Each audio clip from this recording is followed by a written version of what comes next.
लिखा नजर आ रहा है STI जॉब्स 2025 इन पंजाब। ये वो जॉब्स हैं जिसका लोग बेसब्री से इंतजार कर रहे थे। वीडियो को स्टार्ट से एंड तक पूरा देख लीजिएगा, इंशाल्लाह इसके अलावा कोई वीडियो देखने की जरूरत नहीं पड़ेगी।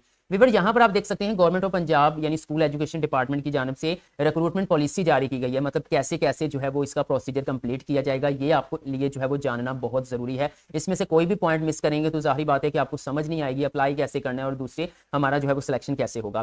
तो व्यूअर सिंपल आप इसको देख लीजिएगा, मैं आप लोगों का ज्यादा टाइम नहीं वेस्ट करूंगा। यहाँ पे डायरेक्ट एलिजिबिलिटी क्राइटेरिया पे आते हैं। आप देख सकते हैं यहाँ पे मैं इसको थोड़ा सा जूम इन भी कर लेता हूँ। यहाँ पे देखें जी, आपको नजर आ रहा है all aspiring candidates main women and transgenders जिन्होंने किसी टीचिंग सब्जेक्ट के अंदर मास्टर्स या बैचलर्स किया हुआ है वो in school teaching intern jobs के लिए अप्लाई कर सकेंगे।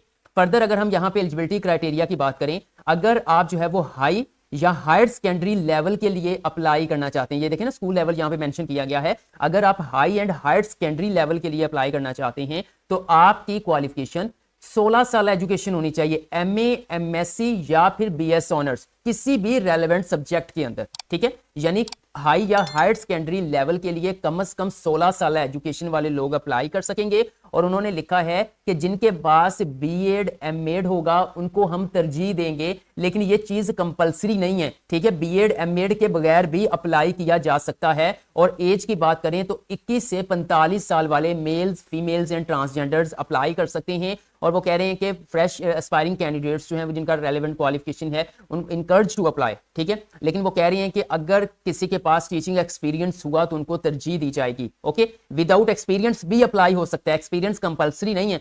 जस्ट उन्होंने यहाँ पे एक वर्ड लिखा है जिसको लोग समझते नहीं है, प्रेफरेंस, यानी कि तरजीह दी जाएगी। इसी तरह प्रोफेशनल क्वालिफिकेशन के अंदर भी वर्ड प्रेफरेंस यूज हुआ है कि तरजीह दी जाएगी। ठीक है, वैसे एक्सपीरियंस और BA BEd के बगैर आप लोग अप्लाई कर सकेंगे। फर्दर अगर हम नेक्स्ट बात करें, अगर आप एलिमेंट्री स्कूल लेवल के ऊपर अप्लाई करेंगे तो देन यहां पे देखें एलिमेंट्री लेवल आ चुका है। ठीक है, जिसको हम मिडिल कहते हैं। अगर आप इस पे अप्लाई करेंगे तो इसकी qualification MA MSc BS honours BA BSc वाले अप्लाई कर सकेंगे। ठीक है, एलिमेंट्री लेवल में BA BSc वाले भी अप्लाई कर सकेंगे। हायर के अंदर ऐसा नहीं था। ठीक है, और यहाँ पे फिर वही बात कि अगर BEd MEd होगा या BEd होगा तो उसको हम तरजीह देंगे। वैसे विदाउट BEd भी आप एलिमेंट्री लेवल के लिए अप्लाई कर सकेंगे और यहाँ पे एक्सपीरियंस भी सेम जो पीछे था। ओके, उसके बाद नेक्स्ट बात करें प्राइमरी लेवल की। अगर आप प्राइमरी लेवल के लिए अप्लाई करना चाहते हैं तो आपकी मिनिमम क्वालिफिकेशन BA BSc होनी चाहिए। ठीक है, BA BSc से कम वाले स्कूल टीचिंग इंटर्न्स के लिए अप्लाई नहीं कर सकेंगे। और सेम यहाँ पर प्रेफरेंस की बात आ रही, BEd होगा उनको तरजीह दी जाएगी। ओके, विदाउट BEd भी अप्लाई कर सकते हैं। ये प्राइमरी लेवल के लिए और एक्सपीरियंस की भी सेम यहाँ पे बात हो रही है। नेक्स्ट हम बढ़ते हैं व्यूअर्स, यहाँ पे देखिए जी आ चुका है मजीद हायरिंग कमेटी यहाँ पे कौन सी होगी। STI हायरिंग कमेटी जो है वो सबसे पहले जो इस कमेटी का चेयरमैन होगा वो स्कूल का प्रिंसिपल या फिर हेड वो चेयरमैन होगा। उसके बाद मजीद एक मेंबर यानी 3 मेंबर्स पे मुश्तमिल ये कमेटी होगी, हायरिंग कमेटी जो आपको जो है वो हायर करेगी। उसके बाद सेकंड नंबर पे आ जाएगा, अगर आप प्राइमरी एंड एलिमेंट्री लेवल पे अप्लाई कर रहे हैं तो असिस्टेंट एजुकेशन ऑफिसर जो AEO होते हैं वो भी मेंबर होंगे स्कूल के। ठीक है, और अगर आप जो है वो हाई या हायर सेकेंडरी लेवल स्कूल्स पर अप्लाई करेंगे तो उसकी DDO, ठीक है, DDO उसका मेंबर होगा। ठीक है, इसको कह सकते हैं डिस्ट्रिक्ट एजुकेशन ऑफिसर हो सकता है। ठीक है, अच्छा उसके बाद नेक्स्ट एक मेंबर होगा 1 पेरेंट मेंबर। ठीक है, अब इसको जो पेरेंट मेंबर होगा उसको नॉमिनेट कौन करेगा, वो DDO जो है वो लोग जो है वो इस पेरेंट मेंबर को जो है वो नॉमिनेट करेंगे इस कमेटी के अंदर। ठीक है, उम्मीद करता हूं आपको सिलेक्शन कमेटी या हायरिंग कमेटी की भी समझ आ गई होगी। अब बात कर लेते हैं क्वालिफिकेशन मार्क्स का क्राइटेरिया किस मतलब मेरिट किस तरह से बनेगा। तो व्यूअर्स अभी तक की जो सूरत हाल है उसके मुताबिक इसका कोई टेस्ट कंडक्ट नहीं किया जाएगा।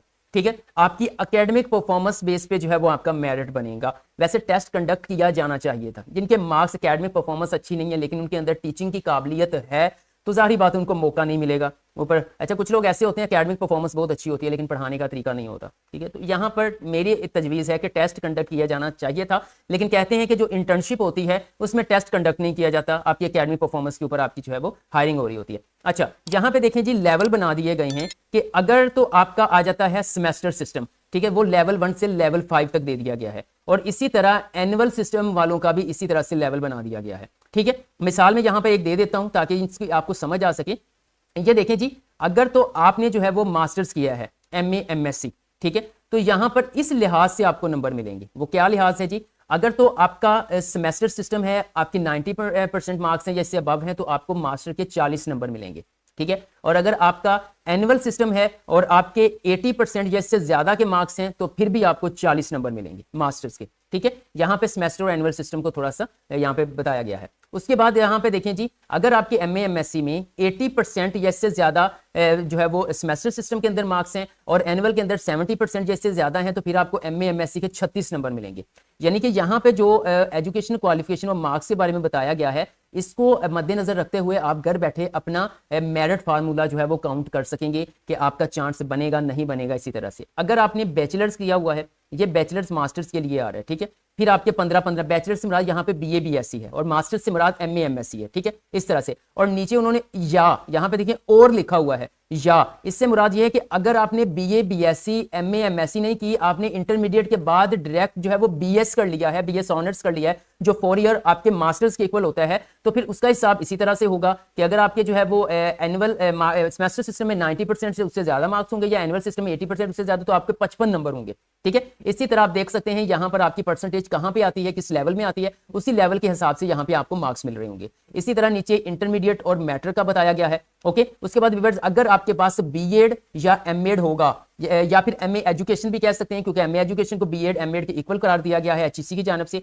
अगर आपका जो है वो एकेडमी एमए एजुकेशन तो वहां पे आ जाता है ना, ऐसा नहीं है कि अगर आपकी सिर्फ है ही एमए एजुकेशन, आपने एजुकेशन एक मास्टर किया है एजुकेशन के अंदर, तो वो आपकी एकेडमिक डिग्री मानी जाएगी। ठीक है, लेकिन अगर आपका कोई और टीचिंग सब्जेक्ट है लेकिन साथ में एक एक्स्ट्रा आपने एमए एजुकेशन किया हुआ, तो वो बीएड एमएड यानी प्रोफेशनल डिग्री मानी जाएगी। ओके, अगर फिर आपका BEd MEd MA education professional degree के तौर पर हुआ तो उसके एक्स्ट्रा आपको 10 मार्क्स दिए जाएंगे। उसके बाद टीचिंग एक्सपीरियंस के यहाँ पे कोई भी मार्क्स नहीं है। ठीक है, यहाँ पे देखिए वो कह रहे हैं कि जो फ्रेश एस्पायरिंग कैंडिडेट्स हैं, बेरोजगार हैं, जॉब्स का इंतजार कर ले रहे हैं, उनको कहा गया कि भाई लाजमी अप्लाई करें। ठीक है, यहाँ पे एक्सपीरियंस के कोई मार्क्स नहीं है। फिर इंटरव्यू के मार्क्स आ जाएंगे यहाँ पे 5। ओके होगा व्यूअर्स। उसके बाद नेक्स्ट यहाँ पे देखिए कोड ऑफ कंडक्ट आ जाता है। यहाँ पे बताया हुआ है कि क्या चीजें हैं। एक चीज तो यहाँ पे क्लियर कर दूं, ये परमानेंट्स नहीं है, ना इनको रेगुलर किया जाएगा। यहाँ पे 9 मंथ्स का बताया गया है कि 9 महीनों के लिए जो है वो आपकी ये हायरिंग होगी। उसके बाद आपको सैलरी तो मिलेगी, साथ में सर्टिफिकेट देकर आपको फ्री कर दिया जाएगा। आपकी परमानेंट या ना ही इसके बारे में आपको केस कर सकेंगे, ना स्टे ले सकेंगे, ऐसा कुछ भी नहीं है। एक इंटर्नशिप के तौर पर आपको जो है वो हायर किया जाएगा। अच्छा, उसके बाद यहाँ पे देखें जी, मिसकंडक्ट मतलब अगर किसी किस्म के आप बोगस डॉक्यूमेंट्स देते हैं तो इस तरह की जो है वो आपकी प्रोसीजर जो है वो कैंसिल कर दिया जाएगा, आपकी सिलेक्शन नहीं होगी। अगर हो भी गई और बाद में आपके डॉक्यूमेंट बोगस साबित हुए तो आपको जाहिर बात है कि सजा भी मिलेगी और निकाल भी दिया जाएगा। उसके बाद मजीद यहाँ पे देखें जी, यहाँ पे प्रिंसिपल हेड वो सारी जो है वो हायरिंग कमेटी के बारे में बताया गया है। की परफॉर्मेंस इंडिकेटर्स एसटीआईस किनको भर्ती किया जाएगा, कौन सी की परफॉर्मेंस देखी जाएगी। एक तो pedagogical skills, good pedagogical skills होनी चाहिए। ठीक है, जिसने अप्लाई करना है। Planning of teaching lessons, delivery of lessons as per prescribed curriculum. ठीक है, उसके बाद ये की परफॉर्मेंस की बात हो रही है, क्योंकि आपको हायर करके जो है वो छोड़ नहीं दिया जाएगा, आपकी परफॉर्मेंस के ऊपर नजर रखी जाएगी। ठीक है, अच्छा, उसके बाद checking homework of the students, examination and assessment of the students. ठीक है, स्टूडेंट प्रोग्रेस रिपोर्ट। मजीद यहाँ पे सारी चीजें जो एक टीचर के अंदर खूबियां होती हैं भाई, सारी परफॉर्मेंस के अंदर ऐड की हुई हैं। अटेंडेंस एंड परफॉर्मेंस, अटेंडेंस को मद्देनजर रखा जाएगा। और फिर ये जो 9 मंथ्स का पीरियड है, इसमें जो समर वेकेशन है उसकी आपको सैलरी नहीं मिलेगी भाई। ठीक है, जो गर्मियों की छुट्टियां होती हैं ना उसकी सैलरी नहीं मिलेगी आपको। उसके मजीद लोकल हायरिंग जहाँ पे आ जाती है, आप अपनी यूनियन काउंसिल के अंदर जो है ना वो अप्लाई करेंगे।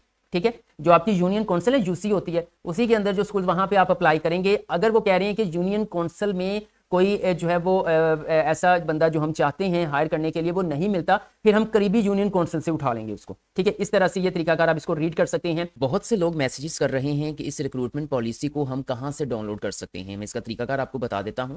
व्यूअर्स, आप मोबाइल यूजर्स हैं या फिर पीसी यूजर्स हैं, आपने अपना ब्राउजर ओपन कर लेना है और यहाँ पर सिंपल आकर आपने लिखना है rozgarhub.pk।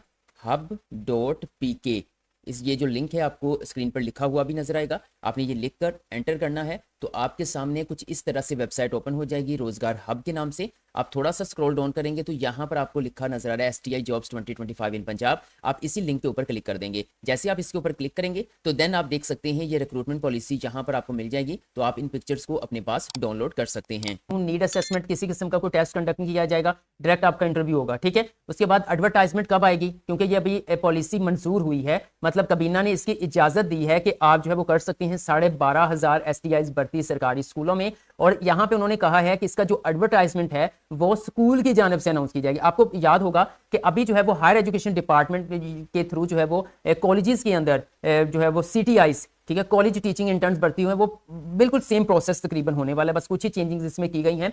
यानी कि स्कूल की जानब से जहां पर जितनी वैकेंसीज अवेलेबल होंगी उनको मद्देनजर रखते हुए लोकल न्यूज़पेपर के ऊपर, ऑफिशियल वेबसाइट या सोशल मीडिया हैंडल्स जो स्कूल्स के होते हैं वहां पर ये एडवर्टाइजमेंट जो है वो शेयर की जाएगी। ओके, उसके बाद एप्लीकेशन सबमिट कैसे होगी, जो कैंडिडेट्स हैं वो ऑनलाइन ही एप्लीकेशन जो है वो जमा करवाएंगे। अब ऑनलाइन कैसे अप्लाई करेंगे इसका लिंक भी जल्द गवर्नमेंट यानी स्कूल एजुकेशन डिपार्टमेंट की तरफ से जारी कर दिया जाएगा, वो इसी चैनल पर आप लोगों के साथ शेयर कर दिया जाएगा। आपने वीडियो को लाइक करके सब्सक्राइब कर लेना है। यहाँ पे देख सकते हैं स्क्रूटनी कमेटी आ जाती है, एप्लीकेशन डॉक्यूमेंट मतलब आपने अप्लाई कर दिया है, फर्स्ट मेरिट लिस्ट लगी है, आपको लगा कि नाम नहीं आया, किसी गलतफहमी हो गई है या कोई इशू बन गया है, तो आप फिर जो है वो इसी जो है वो जो स्क्रूटनी के जो आपकी कमेटी होती है वहां से उससे रब्ता करके उनको बताएंगे भाई आपने गलती कर दी है या आप मिसअंडरस्टैंडिंग हो गई है। डेट ऑफ इंटरव्यू की बात करें, जो शॉर्ट लिस्टेड कैंडिडेट्स होंगे उनको इंटरव्यू के लिए बुलाया जाएगा, कॉल की जाएगी या फिर कोई मैसेज किया जाएगा, ठीक है। और ये फिर मैंने ऑलरेडी बताया है, सीओ डीओ डीडीओ के जो है वो कमेटी के अंदर जो है वो शामिल होंगे। लिस्ट ऑफ सक्सेसफुल कैंडिडेट्स जो है वो विद मार्क्स जो है वो फिर दोबारा जो है वो लिस्टें दोबारा अपलोड की जाएंगी, ठीक है। उसके बाद हायरिंग लेटर,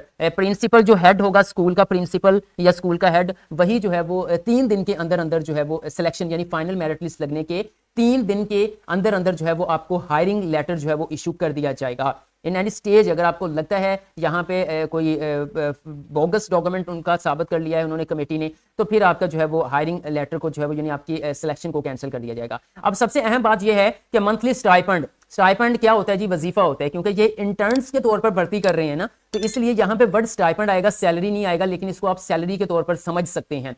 अगर तो ये जॉब्स होती तो यहाँ पे होना था मंथली सैलरी, बट ये इंटर्नशिप है 9 महीनों के लिए, इंटर्न्स हैं ये, तो इंटर्न्स जो होते हैं इंटर्नशिप के दौरान कैंडिडेट को स्टाइपेंड मिलता है, वजीफा मिलता है। अब वो वजीफा किस तरह से होगा, वो कह रहे हैं कि ये जो primary elementary higher secondary level का जो वजीफा है वो चेक के थ्रू पे जो है वो आपको पे किया जाएगा, ठीक है। और कितना स्टाइपेंड आपको मिलेगा, अगर आप प्राइमरी लेवल पर आपकी सिलेक्शन होती है एज अ प्राइमरी टीचर तो आपको 38,000 पर मंथ जो है वो वजीफा यानी स्टाइपेंड दिया जाएगा यानी सैलरी दी जाएगी। और अगर आपका एलिमेंट्री टीचर के तौर पर सिलेक्शन होता है एलिमेंट्री लेवल स्कूल के एलिमेंट्री स्कूल लेवल के अंदर, तो फिर आपको 40,000 रुपए जो है वो वजीफा दिया जाएगा। और इसी तरह अगर आपका सिलेक्शन हाई या हायर सेकेंडरी लेवल के अंदर जो है वो हो जाता है यानी हाई स्कूल ड्यूरेशन या हायर सेकेंडरी स्कूल टीचर, तो देन आपको 45,000 रुपए जो है वो महाना वजीफा दिया जाएगा। अब बात कर लेते हैं टेनियर, यहाँ पे आ जाता है कि टेनोर ड्यूरेशन क्या है, मतलब कितनी देर तक जो है वो आपको रखा जाएगा। तो सबसे अहम चीज यहाँ पे आप देख लें व्यूअर्स कि ये लिखी हुई है दी हायरिंग एसआईटीज जो है वो नॉन ट्रांसफर, आप कहीं पे ट्रांसफर नहीं करवा सकते,